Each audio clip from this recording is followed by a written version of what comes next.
गांव दीनदयाल अंत्योदय योजना राष्ट्रीय नागरिक उपजीविका अभियान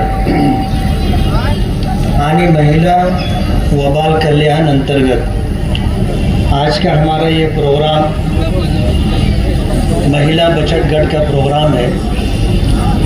और इस प्रोग्राम में कारपोरेशन के थ्रू बैंक के मार्फत इनको कारोबार करने के लिए कर्ज दिया जाता है और कर्ज लेने के बाद ये हमारे घर की ख़वातीन कुछ ऐसे सामान तैयार करती हैं जिसे फ़रोख्त करके वो अपने लिए रोज़गार मुहैया करती, अपने बच्चों का और अपने ख़ानदान के गुजारे का इंतज़ाम करती हैं। आज ये तकरीबन 120 दुकानें लगी हैं और मालेगांव में ऐसे जो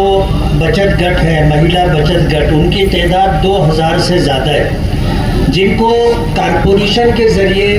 बैंक के मार्फत कर्ज दिया गया।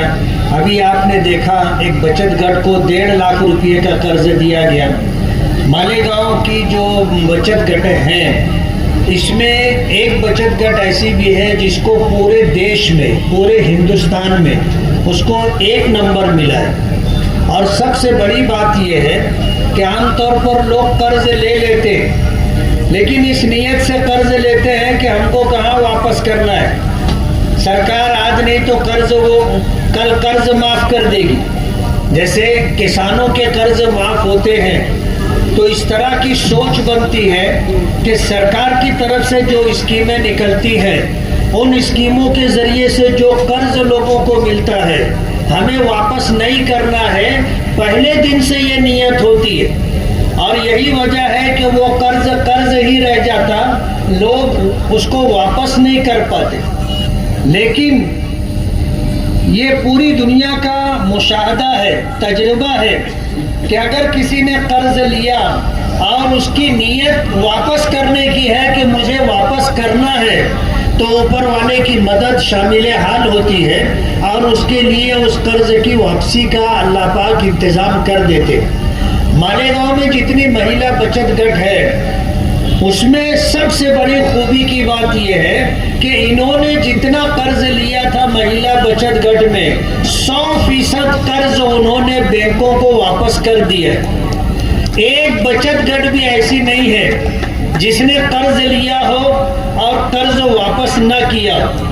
ये वाकई कारोबार कर रहे हैं और उस कारोबार के जरिए से वो जो कुछ कमाते हैं इससे उनका घर भी चलता है, गुजारा भी होता है और इसी के साथ साथ वो कर्ज में ली हुई बैंकों से रकमों को वापस भी करते। इन जैसे प्रोग्रामों का मकसद ये होता है कि लोगों को रोजगार मिले। आज हमारी माएँ बहनें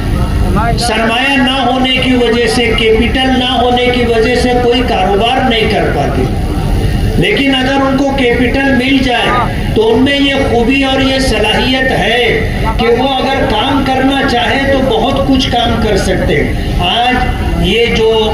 ईदगाह ग्राउंड पर 120 दुकानें हैं, इन 120 दुकानों में ये 3 दिन का जो है एक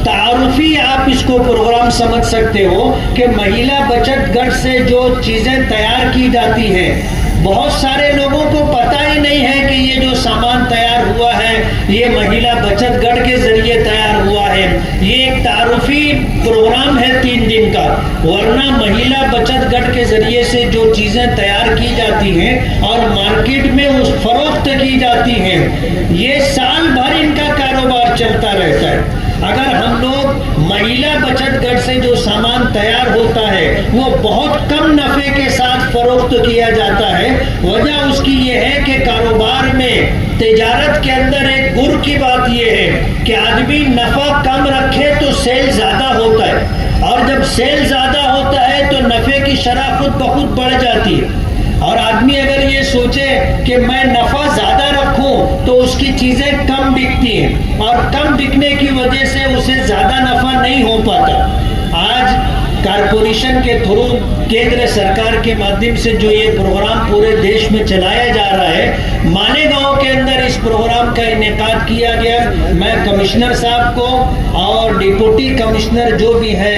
मुआविन का कारगुजार कमिश्नर, सभी लोगों को और कारपोरेशन के तमाम अधिकारी लोगों को बहुत बहुत मुबारकबाद देता हूं और ये उम्मीद करता हूं कि इस तरह का प्रोग्राम शहर में चलाया जाएगा तो शहर में हमारी माँओं और बहनों को और दीगर लोगों को रोजगार मिलेगा और इस रोजगार के जरिए वो अपना भी, अपने परिवार का भी गुजारे का इंतजाम कर सकेंगे। बहुत बहुत शुक्रिया है। और बहुत ही बढ़िया उन्होंने बचत गट के माध्यम से विविध प्रकार की जो वस्तुएं तैयार की है। तो मालेगांव महानगर पालिका के आयुक्त रविंद्र जाधव साहब और उनके सभी पदाधिकारियों ने एक अच्छा उपक्रम यहाँ पे लिया है और महिलाओं की आर्थिक स्थिति बढ़ाने के लिए उनको बैंक के माध्यम से कर्ज उत्पन्न करके उनको छोटी उद्योजिका से बड़ी उद्योजिका बनाने के लिए उन्होंने जो उपक्रम यहाँ पे किया है वो बहुत ही महत्वपूर्ण है। यहाँ पे जो बचत गट की महिला है, एक बचत गट को दिल्ली में भी उनको मौका मिला है और पहला बख्शिश भी उनको मिला है। ये बहुत ही अच्छी बात है। मैंने यहाँ पे मेरी बात जो मैंने रखी तो मैंने ऐसा बोला है कि हाट बाज़ार के माध्यम से ये जो महिला बचत गट है उनको मालेगांव महानगर पालिका के माध्यम से एक संकुल बनाया जाए और उनको वहाँ पे उनके माल को, उत्पादित माल को बेचने के लिए उनको राहत मिले, इसलिए मैंने बताया है और वो ज़रूर पूरी तरह से प्रयास करेंगे। बहुत से गढ़ वाले जो है तो डरते हैं कि हम गढ़ किस तरीके से बनाएं और अगर बन जाते हैं तो उसको किस तरीके से चलाएं, इस मामले में क्या बताएंगे आप? उनको निश्चित रूप से जो भी वो बचत गट के माध्यम से माल तैयार करते हैं तो उनको मार्केट मिलना चाहिए। इसके लिए अधिकारी उनको मदद करेंगे और सिर्फ यानी महाराष्ट्र में या अपने देश में ही नहीं तो विदेश में भी उनका माल जाए, इसलिए हम सब मिलके प्रयास करें। अच्छा मैडम, अभी आपने पूरा दौरा किया, यहाँ पर अलग अलग प्रोडक्ट्स लोग बेच रहे थे, आपने देखा, उनकी दुकान पे गए, इनको आगे आप कैसे सपोर्ट करेंगे मैडम? नहीं, उनको तो राज्य शासन, केंद्र शासन, महानगर पालिका के माध्यम से निश्चित रूप से मदद करेंगे और लखपति बहन ये केंद्र शासन की योजना है, उसके जरिए हम ज़रूर ये जो बचत गट है तो उनको सम्मानित करने के लिए, उनको और आगे जाने के लिए हम प्रोत्साहित करेंगे।